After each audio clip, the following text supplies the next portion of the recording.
Hi everybody, I'm Prerna Mukharya and I'm the founder of Outline India. So over the course of the next couple of minutes, I just want to tell you about why we decided to set up this tech platform, what are some of the challenges we faced, and what's the larger ethos around it.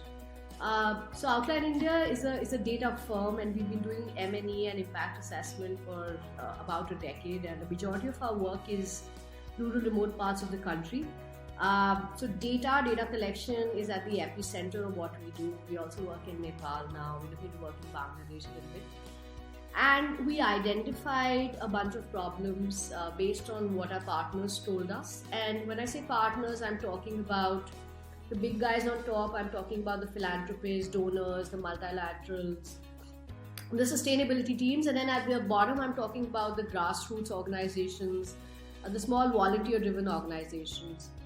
And what we really realized is that there's a lot of partners we're being unable to service, and these are the small organizations. They might be volunteer driven or with small budgets, but a lot of them are actually doing a really good job, but they don't scale in a lot of cases because they don't have proof of work, or they are unable to show that they're doing a good job, or they are unable to showcase themselves as being funding ready.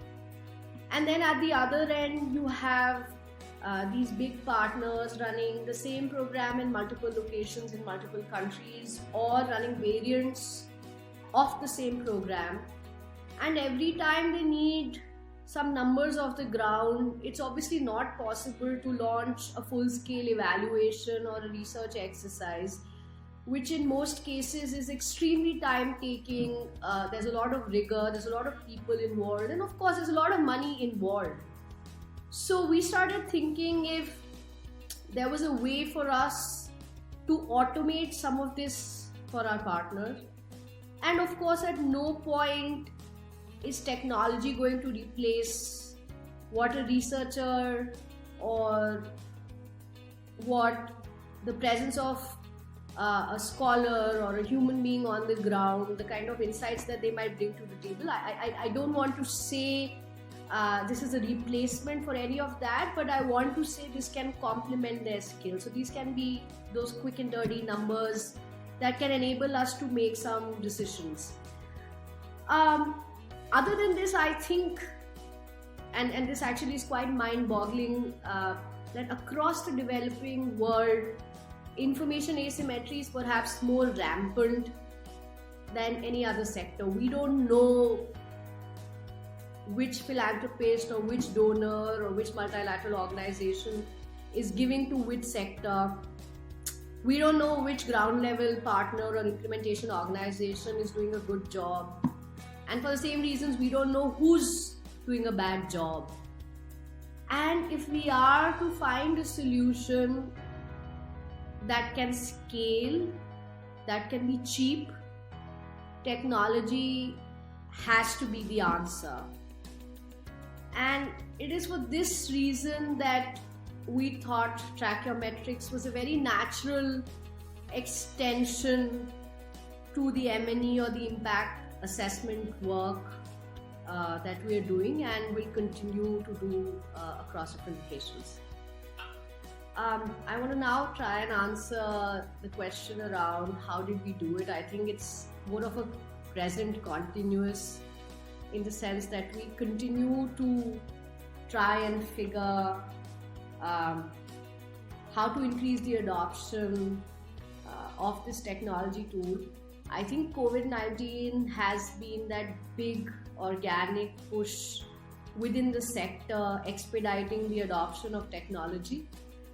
Of course, like I said, we've been working in the dev sector for a while, and so reaching out to a lot of our existing clients and partners was a natural next step to give them our product, to ask them to try it out. Again, in the context of India, in the last 3 years, we have seen an emerging need or a big trend towards organizations setting up their own MIS systems. And a lot of these MIS systems are actually variants of that same basic dashboard, data collection app, etc., etc.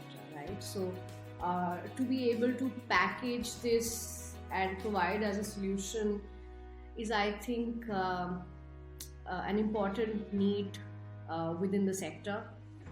In terms of the challenges that we have faced or continue to face, I think behavioral change and just partners knowing that technology can solve a lot of their problems. Behavioral change in the sense that at least within government offices and at the lower levels, we see that there's still a lot of paper-based surveys that they continue to use. But that doesn't mean that at the state level there isn't a big push towards adoption of technology. In fact, we were advising this specific state government on what their dashboards should look like. In fact, they had multiple dashboards with multiple views, and they wanted a consolidation of those dashboards so that the uptake, so that the usage of that app or platform would go up. And based on some of the insights we had from Trackometrics, we basically helped them understand what that view should look like, how simple it should be, what the positioning should be, to encourage the ward member or the district level officer or even their volunteer staff. And they had a couple of 100,000 people on the ground collecting this information for them. So what should that view look like? So I guess there's an internal and an external push within organizations. Internal in the sense that they feel that technology can help them solve a lot of their tracking problems. An external push in the sense that they read, hear, see that a lot of other organizations are doing this. And this takes me back to my initial point of not-for-profits and partners wanting to build their own unique MIS systems, although a lot of them are in fact variants of that same basic tool. So that's one. The second challenge I definitely want to point towards is for the smaller grassroots organizations. They will always ask you if the tool will work offline, if the surveys will be available in the vernacular, and also what if their partners don't really have smartphones, right? And so our solution to all of these problems is that we understand that a coupling will have to happen, or you have to pair up telephonic surveys with WhatsApp, with a dashboard, with usage of this platform and app. So it'll always have to be a combination. And I think the sector will go through an evolutionary process before we can settle in on a solution that works.